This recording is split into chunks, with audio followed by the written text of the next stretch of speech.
Chapter 10. The Cost of the Signature. The Wait That Waited. Jennifer Perspective. It's been 10 years since I left the DMV. 10 years since I walked away from Michael, from Kathy, from Jason. But the past doesn't care about zip codes. It clings like a thread on the heel of your shoe, quiet, stubborn, always dragging dust into whatever clean space you try to build next. Trey's 10 now. And every summer he spends back in the DMV, he brings the stories with him. Filtered through Junior, reshaped in playground whispers, packed tight in silence that says more than words ever could. Michael pretends not to hear them. But I see it. The way his shoulders tense at Trey's name. The way his jaw locks like a vault. He avoids saying my son like the words are made of broken glass, but they're real. Trey is his son too. And no signature or silence can erase that. It's part of why I pushed Jessica to move here, to Atlanta. She belonged here before she even knew it, before the betrayals, before the silence, before she shrank inside a marriage that forgot her name. And now she's coming. Jessica. The firm. The future. Michael will push back, of course, hide behind strategy, logistics, timing, pretend he's still pulling the strings. But he knows. Truth doesn't stay buried. Not when it has a heartbeat. Not when it calls you dad. Not when the woman you betrayed is stepping into the city you once claimed for yourself. The past doesn't knock. It waits. And then it walks in like it never left. The silence that stayed. And then, there's Kathy. Another piece of the past I couldn't outrun. She never told Jessica. But she knew. Not from me. Not all at once. She pieced it together, the way people who love you sometimes do. Quietly. Painfully. Jason confirmed it. 2 days before the wedding, I came home late. The hallway was dim, but I felt her waiting, awake and wired like static. She was in the kitchen, arms crossed, phone face down like the confrontation had already happened, and she was just rewinding the damage. "Can we talk?" she asked. Calm. Too calm. We walked to the guest room. My refuge. My hiding place. She didn't sit. Just leaned against the door, as if she needed something solid to stay upright. "I talked to Jason," she said. The air changed. I stayed quiet, because anything I said would only make it worse. He told me what happened. The lounge, the months before, all of it. I nodded. Not in defense, just because denial would have hurt more than truth. She stepped closer, measured, controlled. But that restraint? It was its own kind of rage. "I covered for you," she said, low and sharp. "I shut it down when people whispered, because I believed you wouldn't do this." I didn't move. "But you did? And you let me keep thinking you were better than that." Disappointment is louder than anger. "You didn't just lie to me," she added. "You let me lie to her?" That was the part that broke me. Not her rage, her clarity. "You're not going to tell Jessica, are you?" Not an accusation, just resignation. I should tell her, but I won't. Not because you don't deserve the fallout, but because she doesn't. Not from me. Not like this. Then her eyes met mine. Steady. Final. "But you and me?" She shook her head. "We're done." She turned to go, paused. "You've got 2 days. Then it's too late." No slammed door, no scream, just silence. The kind that means everything's already broken and there's nothing left to save. She never came back. And that silence? I carry it like a scar. Not because of what she said, but because she wasn't wrong. Some betrayals don't need volume. The quiet ones echo the longest. The wedding and the envelope. Leaving was supposed to be a clean slate, a fresh start. But secrets echo, even in silence. Jessica doesn't know everything, but she's not stupid. Years ago, she caught Michael whispering on the phone late at night. Voice low, words clipped. The kind of tone you reserve for someone who isn't your wife. He denied it, of course. Redirected like a pro, a master of the pivot, a lawyer through and through. Michael's never been faithful, not to her, not to truth, not even to himself. And now, Trey is asking the hard questions. Mom, who's my dad? I pause, smile, change the subject. Because how do you tell your son that his father lives across town and still chose silence over presence? I never took Michael to court, never fought to put his name on the birth certificate. Not out of mercy, but fear. Fear of what Jessica might see if she ever looked too closely. Fear she'd pity me. Or worse, forgive me. Even now when she asks, I deflect. It's easier, cleaner. But that night, Michael's wedding night, I couldn't stay away. I should have. God knows I should have. But something in me, grief, pride, spite, maybe even hope, couldn't let him pretend I didn't exist, not with the truth breathing in my house, calling me Mom. He spotted me halfway through the reception, mid-toast, mid-laugh. His body locked up like someone hit pause. Then he moved, fast, controlled, calculated. His fingers wrapped around my arm, too firm, leading me past candlelight and applause, through a day built on lies. We disappeared into a marble-lined hallway weighted with everything we never said. He shoved the bathroom door open, closed it behind us. The music faded. Silence settled, surgical, precise. You couldn't let me have one day? He asked. I didn't answer. I pulled the envelope from my clutch, held it out. He didn't take it at first. What is this? Still, I said nothing, because saying it would have made it real, would have turned it sharp and ugly. So I placed it in his hand. You wouldn't answer my calls, I said quietly. You left me no choice. There's always a choice, he muttered. You just never take the right one. That cut colder than I expected. I held his gaze. Congrats on your marriage. Then turned to go. Tell Jessica I had an emergency. And I left. No drama, no breakdown. Just silence. Because by then, there was nothing left to say. And if there was, he would have said it. The call hours later, I sat in the airport. Same dress, same heels, same ache pulsing behind my ribs like it might never fade. The terminal buzzed with quiet chaos, rolling suitcases, overhead announcements, people headed anywhere but back. I stared out the window, watching planes blink against the dark. And then, my phone lit up. His name. I should have let it ring. Should have deleted it the second it appeared. But I didn't. I answered. Held the phone to my ear like it might bite.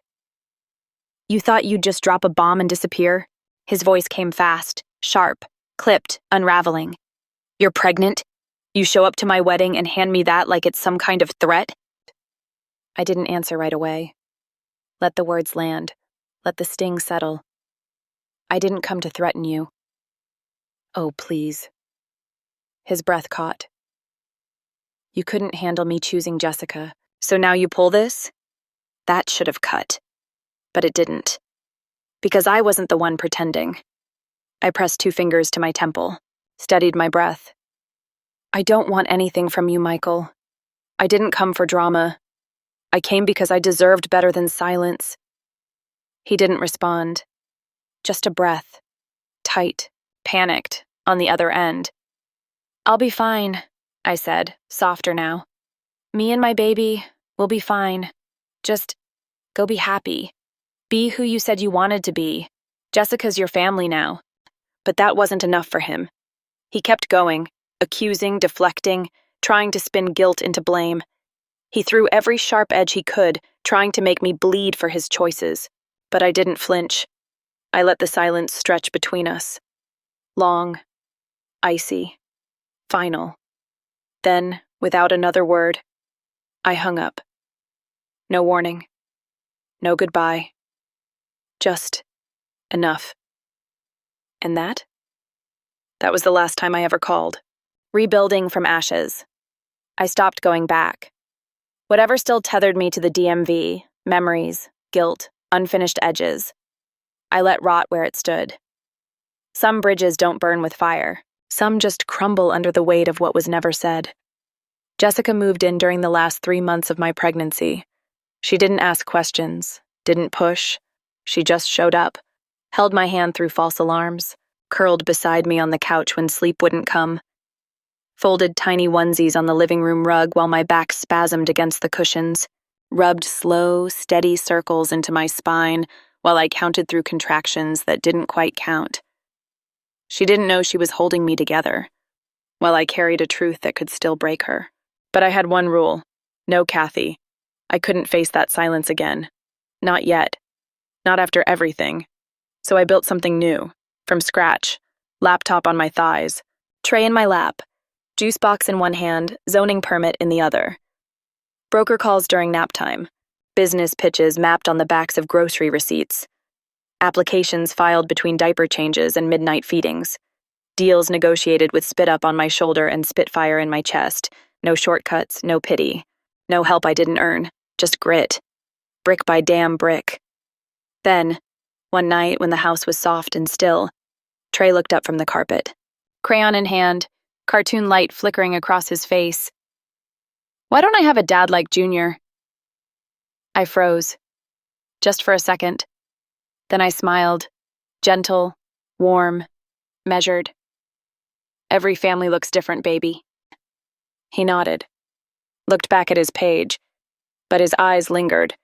Even then, he knew. More than he could say. The push. I was just about to lock up for the night. Lights off, keys in hand. The kind of quiet that only comes after a long day of holding everything together. Then, "Mom!" Trey barreled into the kitchen, cleats still on, dragging a trail of muddy urgency across the tile. I turned, one brow raised. "Want to try that again? Without turning the floor into a crime scene?" He didn't blink. "The landlord called, said you missed his ring, left a message, said we've got until Friday to confirm the lease." I froze. He said what? "Friday," Trey repeated, halfway through a granola bar, wrapper clinging to his fingers like it knew I wasn't going to like this. He sounded serious. The microwave blinked back at me. 8:23. 3 days. That was it. I looked at the keys in my hand, then at Trey. Muddy socks, peanut butter on his chin, already bouncing back like this wasn't the kind of moment that could shift everything. A lease. A building. A future. 3 days to make it real, to prove I could do this.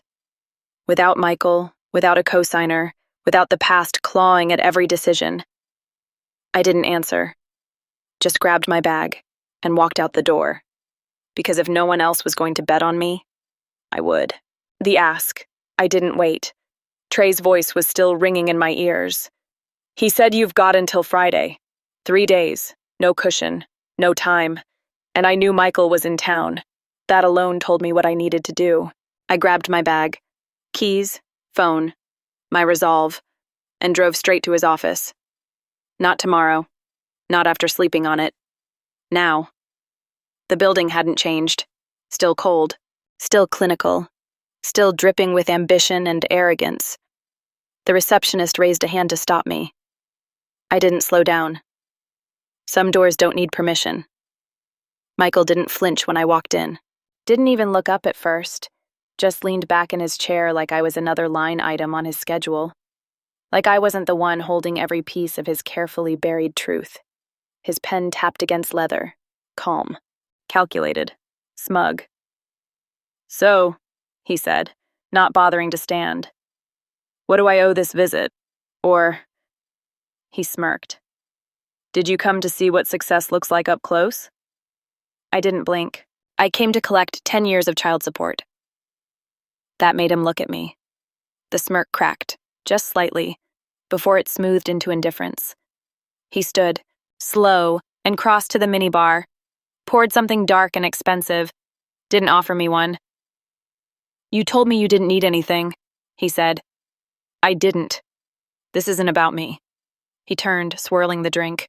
"It's always about you, Jennifer. You say it's for Trey, but let's not pretend this isn't personal." I met his stare. Flat. Unbothered. "I'm opening a firm. I found the building. I need a down payment. $250 up front. $3,800 a month after that." He took a sip, eyes never leaving mine. "So let me get this straight. You disappear for a decade, raise him without a word, and now you want 6 figures from me? You owe it. He laughed, bitter, low. And now we're back to what I owe.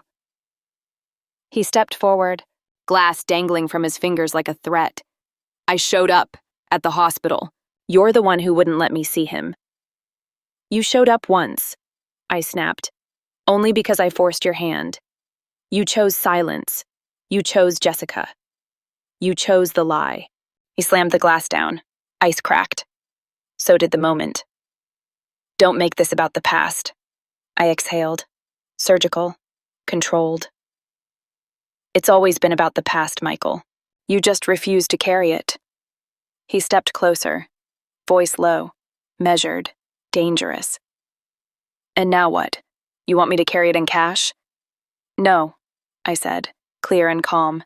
I want to make sure Trey never has to. That landed. A flicker in his eyes, a crack in the composure. Then I leaned in, voice like steel. Everything goes in my name. And his. No joint anything. No entanglements. Just the check. Quietly. He looked away, eyes dark.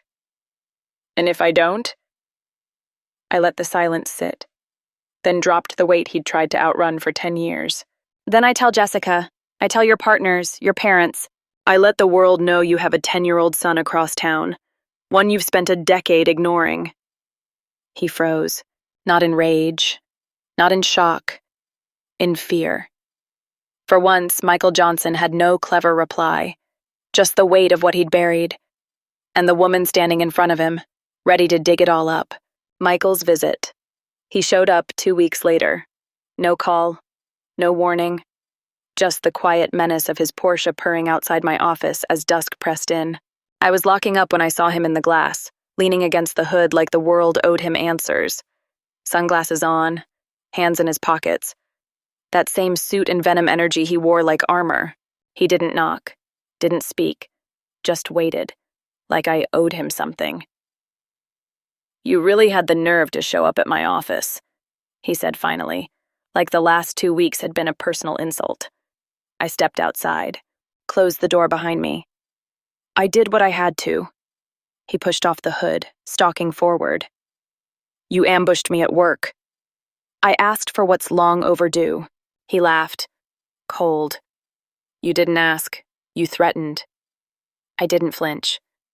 You've ignored Trey for 10 years. I stopped waiting for you to do the right thing. I haven't ignored him, he snapped.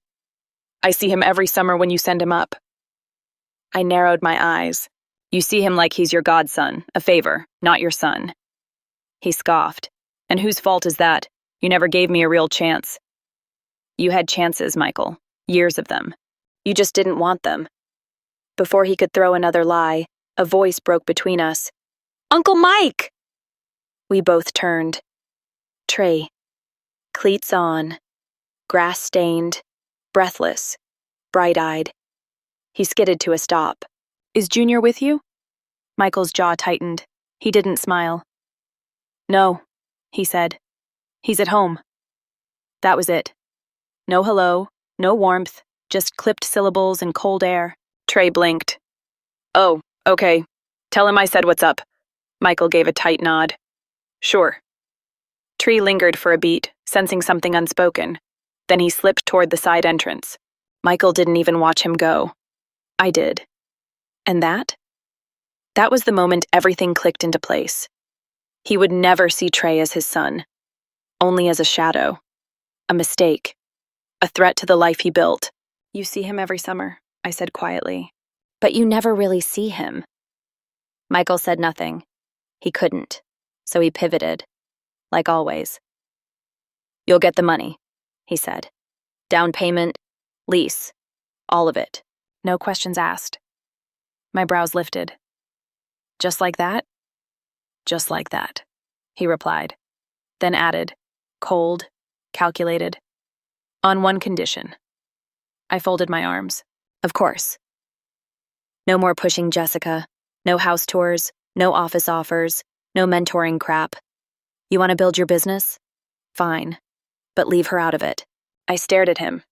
stunned, but not surprised. "You're not giving me this for Trey," I said.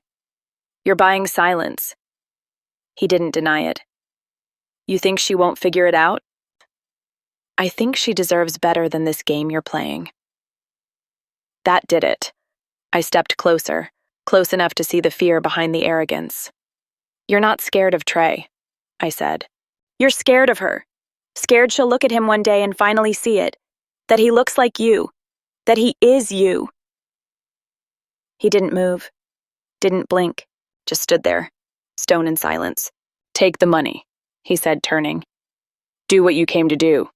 But if you care about her at all, stop giving her reasons to leave." He walked past me.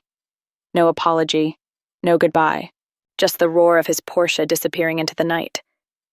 And I stood there, chest tight, eyes stinging, not from what he said, but from what he didn't. He'd never loved Trey the way Trey deserved, and he'd never stop trying to make me feel like that was my fault. 3 months later, I stood there long after he left. The glass door cooled beneath my palms, breath fogging the reflection. Me, still dressed for war, frozen in the moment after it ended, my heels stayed planted, not by choice but by instinct, like any movement might unravel the thin thread I was clinging to. Outside, his taillights disappeared into the dark. Inside, silence pulsed like a second heartbeat. He'd said everything he needed to say, and everything he hadn't, I felt that too. Then, "Mom, someone's calling about the inspection." Trey's voice pierced the quiet. Clear. Alive. Unbothered by the storm that had just passed. I blinked. Exhaled. And just like that, I moved. Turned from the window, picked up the clipboard, answered the call. Scribbled notes with steady hands. Because no matter what Michael tried to buy or bury, this business was mine now, and it wasn't going anywhere. Now open the sign on the glass read, "Now open." Just 2 words. But to me, it felt like a declaration. The paint was fresh. The floor still carried the scent of polish and new beginnings. Trey's cleats thudded against the concrete as he darted between desks, shouting over his shoulder about Wi-Fi passwords and vending machines. The building wasn't big, wasn't flashy, but it was ours. Contracts lined the desk. A stack of loan paperwork sat clipped in a folder under my elbow, and on the corkboard behind me, a photo of Trey, smiling with a ribbon from his last tournament. Above it, a post-it in my own handwriting. "You're doing this. Keep going." I didn't have Michael's name, or legacy. What I had? Grit, clients, vision, and a son who believed I could do anything. 3 months in, I was finally starting to believe it too. The call. The next morning, the landlord called. "The check cleared. The building's yours." I froze. My hands hovered over the keyboard, suspended, like they were waiting for permission to believe it. He'd done it. The money was there. The lease was sealed. Everything I asked for. Handled. Too easily. That afternoon, I walked into the office with the final documents under my arm. The clerk peeled the adhesive from the vinyl letters, smoothing each one into place on the door. Jennifer A. Watson, broker. Clean, crisp, permanent. But inside, something still sat tight in my chest. Not joy, not pride, not yet. Because Michael never gave anything without calculating the return. And if he'd given me exactly what I asked for, then he was already working on what he planned to take. Unexpected arrival. A month after the check cleared, I was knee-deep in unpacked boxes, trying to turn drywall and dust into something that felt like a beginning, when a familiar white Porsche rolled into the lot. Not Michael's. Jason's. 10 years gone. But in that first heartbeat, nothing about him felt unfamiliar. Same clean-cut composure. Same quiet strength. The kind of man who always looked like he had the answer, until you looked too close and saw the questions. But today, something was different. His stride was slower, shoulders tighter, like he was carrying something he hadn't figured out how to put down. Before I could step outside, the door behind me flew open. "Uncle Jason!" Trey's voice rang out bright and sure. Jason smiled just enough to soften the air. He crouched and dapped Trey up like no time had passed. Like 10 years hadn't settled between us like dust no one dared sweep. "Still working on that jumper?" he asked. "Better than Junior now." Trey grinned. Jason laughed, real and warm. That part had always been real.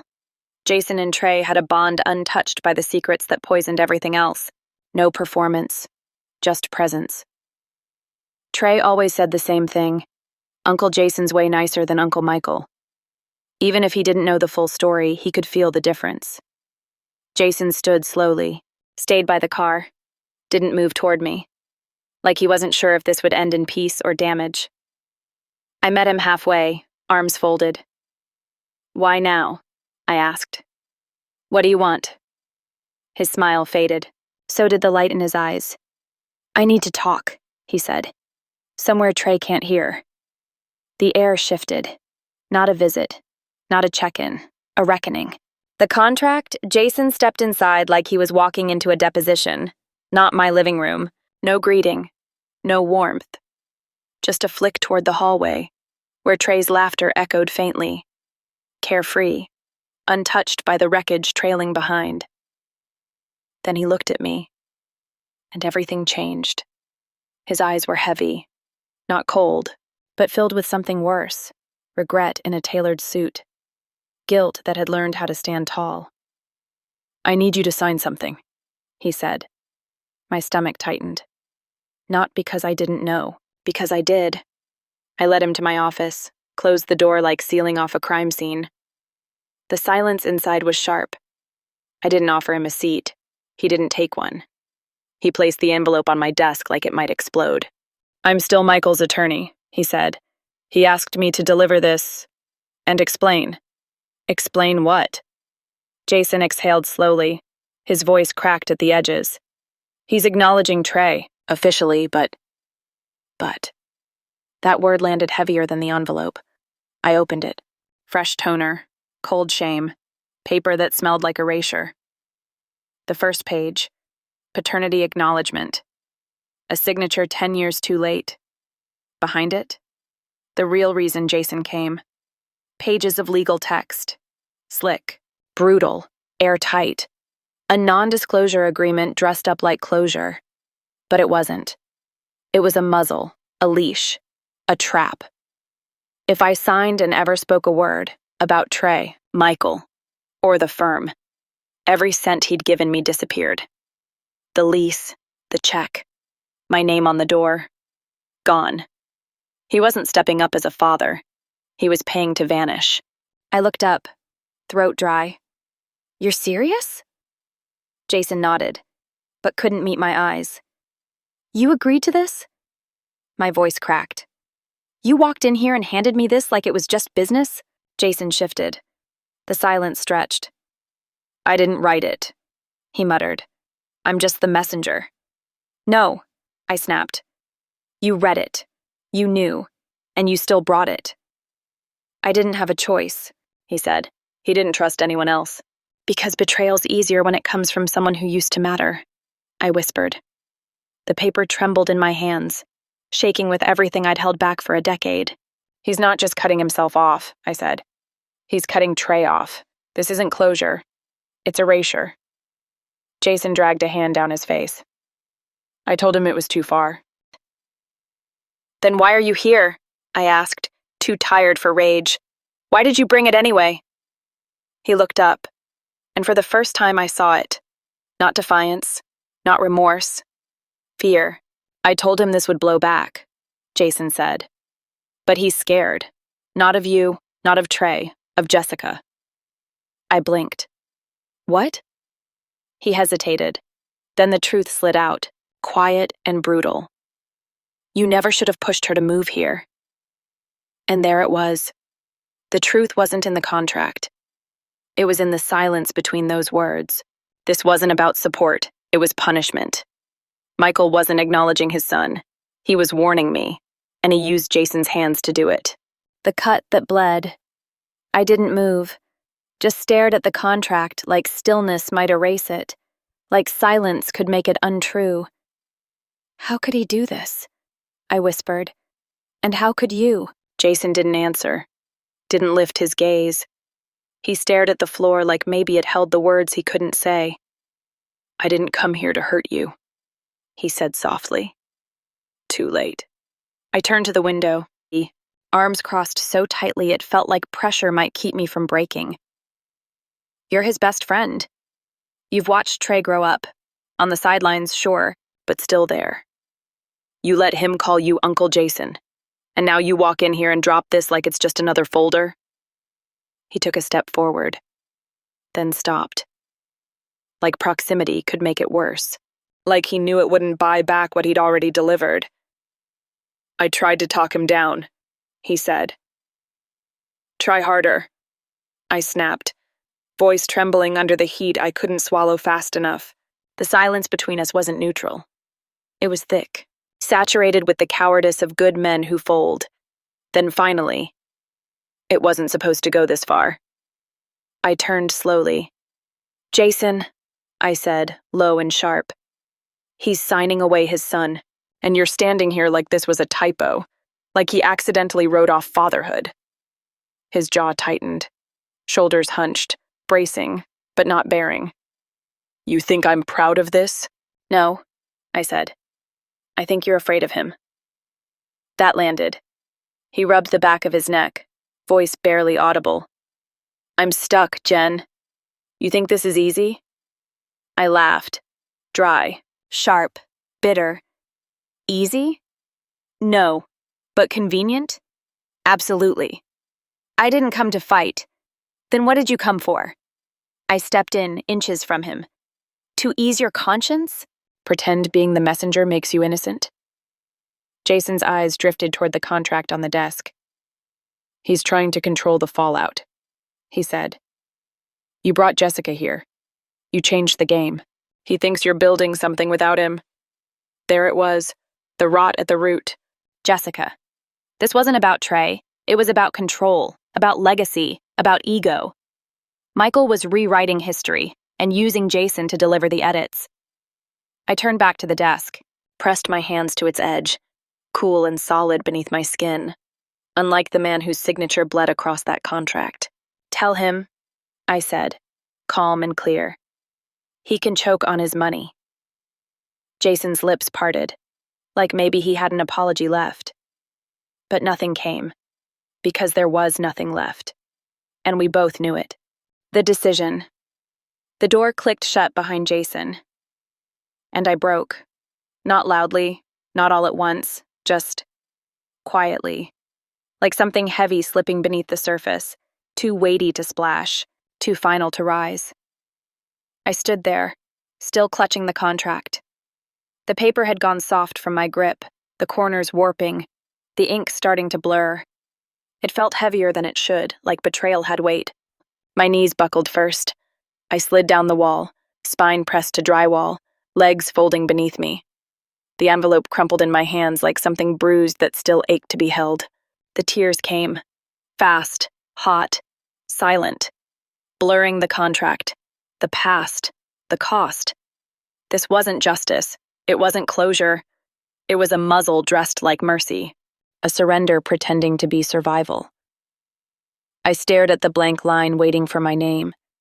The pen in my hand felt foreign, like it belonged to the woman I used to be, the one who thought silence didn't hollow you out. What if I didn't sign?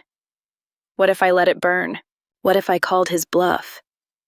But then I thought of Trey, the way he hums when he draws, the questions he doesn't ask, the careful hope he carries like it might break if he ever spoke it out loud.